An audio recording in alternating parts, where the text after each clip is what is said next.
Hello FPL managers, today we have a look at the top FPL managers team reveal.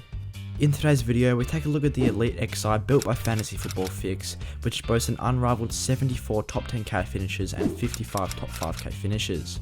This is essentially a combined team of some of the best managers in the history of FPL, so it will be definitely worthwhile listening to what this squad has to say. So just before we get into the video, don't forget to like and subscribe to show support for the channel, and once again click the notification bell so you guys don't miss any future uploads, and with that being said, let's get into the video. So just a bit more about the 𝙁𝙖𝙣𝙪𝙗𝙦. This team is built by FPLflare, combining some of the best FPL managers to ever play the game into one consensus 11. This team combines the 𝙁𝙖𝙣𝙪𝙗𝙦 manager's FPL knowledge into one aggregated team for you to follow. So the 11 players you are about to see on the pitch are the 11 players that have been selected the most by some of the best managers to play the game. So if you guys are interested in accessing information like this, click the top link in the description to get 65% off Fixed Premium and get yourself a free strategy guide. So taking a look at the 𝙁𝙗𝙣𝙪𝙗𝙦 aggregated team, in goals they have gone with Sanchez and Foster. I feel like these two keepers will be a very common goalkeeping combination, but it is clear to see what other pros are going for them as well, because Sanchez at £4.5 million is such good value, and you would expect Brighton to have a couple of clean sheets to start the year.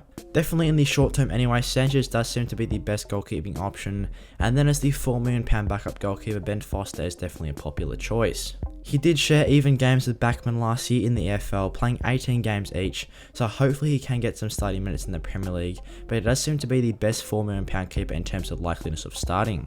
Currently in FPL, Sanchez is the second highest owned keeper with a 25.5% ownership, and Foster the third highest with a 24.9%. Having a look at some of the specific FPL pros teams, Sanchez and Foster is of course the number one combination, but other combinations do include Sanchez and Henderson, Sanchez and Backman, or even Sanchez and McGovern. Now moving on to the defenders, starting off with Lucas Digne. Digne is one of the most popular defensive options as he currently has a 22% ownership, which does make him the 5th highest owned defender. But FPL pros do back him as well, because Everton have such a great fixture start to the season, and with Digne £500,000 price drop, you would expect him to be one of the better value options. He did provide 9 assists and 9 clean sheets last year, as he did have one of the highest expected assists amongst defenders, and it's just been very impressive both offensively and defensively for Everton. Obviously Everton aren't the strongest side in terms of keeping clean sheets, but with their great fixture start you would still expect them to keep a couple, and with Lucas Digne's great attacking output you definitely would expect him to get some attacking returns. Moving on to Luke Shaw, he is another £5.5 million defender, which is definitely worthwhile considering. He is currently the top owned defender with a 46.1% ownership, and I definitely would expect him to be one of the highest scoring defenders this year. The FPL pros think so as well, as he did get himself 124 points last season with 1 goal, 5 assists and 10 clean sheets. He did have a very impressive score involvement for Manchester United last year, and he did have a fairly good XA compared to most other defenders. So with his nice price at 5.5 million and United's great starting fixtures, he's definitely a good shout. And moving on to the next defender, it is Vladimir Coufal. Despite only having a 15.9% ownership and being the 8th highest owned defender, he is in the pros' most popular team. I definitely think he is a player that has been slept on by a lot of FPL managers, considering West Ham's great start to the season with their fixtures. They faced Newcastle, Leicester, Crystal Palace and Southampton as their first 4, and with Coufal getting himself 9 assists and 9 clean sheets last year, at just £5 million he is great value. West Ham proved to be a very solid defensive side last season, as they do run around 4 defenders plus 2 CDMs per game, so there is definitely plenty of cover there, and Coufal does like to make those runs up and down the wing whipping in plenty of crosses. He is also occasionally on corners as well, which is very handy, so I definitely would expect him to have another great year this season. And to cap off the starting defenders, it is Trent Alexander-Arnold. It is no doubt he is in the pros teams once again, as he has a 27.4% ownership by FPL managers, which does make him the 2nd most popular defender. Liverpool obviously have a great start to the season in terms of fixtures, and with 2 goals, 8 assists and 10 clean sheets last year, Trent Alexander-Arnold was the 2nd highest scoring defender. You would expect him to be one of the top scoring defenders once again this season, as he is so good at both ends of the pitch. And moving on to the 5th defender, it is the bench option in Brandon Williams. The Manchester United defender may potentially get some minutes this season. He did only get himself 187 minutes played last year, but with Luke Shaw's rib injury, he may be a sneaky chance to get a couple of games early on in this season. But despite this, at £4 million he is still very cheap and does as a budget enabler. Taking a look at the midfielders now, starting off with Mo Salah. Salah is part of a fairly predictable midfield 3, as Salah is the top owned player in FPL currently with a 49.1% ownership. It is clear to see why the experts have gone with him, because he got himself 231 FPL points last year and is always a very consistent performer for the Reds.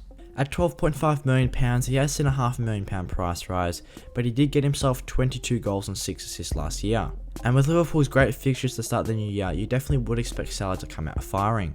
Mo Salah did have the second highest XG last year, only behind Harry Kane, so you definitely would expect him to recreate his performances that he got together last season. And moving on to another very popular midfielder, it's Bruno Fernandes. Fernandes was the top scoring player in FPL last season with 244 total points, and is coming in at £500,000 cheaper than Mo Salah at 12 million. Fernandes is the second highest owned midfielder in FPL currently with a 40.4% ownership, and it is clear to see why, as he was the top scoring player in the game last season with 244 total points. Also, with Jadon Sancho joining Manchester United, this should increase his assist output, as Sancho is a very good player that can be scoring a fair few goals for United. And to cap off the midfield three, it is Rafinha. He is also one of the highest owned midfielders with a 22.7% ownership, which does actually make him the fourth highest owned player in the middle of the park. Playing just 2,300 minutes last season, he got himself 133 total FPL points, which is very good. This is obviously an extremely high points per minute output, as he got himself 6 goals and 10 assists. Also, at just £6.5 million, he does offer a very cheap route into the middle of the park, and you definitely would expect him to rival some of the top points getters this season.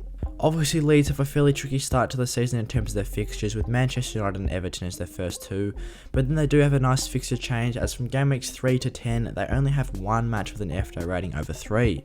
And as the two bench midfielders, the FPL experts back in Brownhill and Bissouma, both at £4.5 million.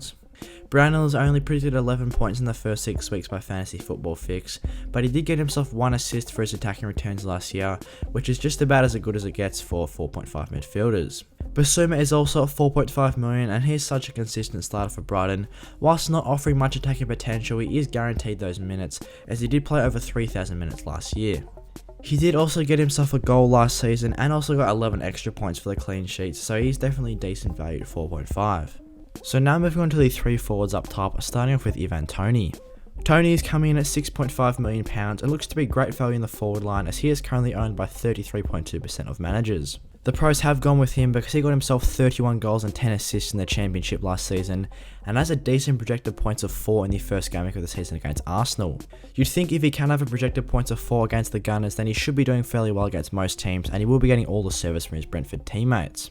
Moving on to Ollie Watkins, he currently has the top ownership out of any forward in FPL with a 34.9% ownership after coming off 168 FPL points last year. He got himself 14 goals and 9 assists, and he will definitely be looking to build on this early on in the season as they face Watford, Newcastle and Brentford as their first 3. You definitely think for the short term that Aston Villa attacking outsets are very good options, and Ollie Watkins is definitely the best one there. And to cap off the forward line is Mikel Antonio. He is a part of a West Ham differential double up, and I definitely think he's a great shout up top at just 7.5 million. He did have the highest XG per 90 out of any player last season, tied with Harry Kane, and after getting himself 118 points in just 1900 minutes, he is definitely a consistent performer. So that's all I've got for today for the top FPL managers team reveal. I hope you guys enjoyed the video and found this useful. If you did, give it a like and subscribe to show support for the channel. And once again, click that notification bell so you guys don't miss any future uploads.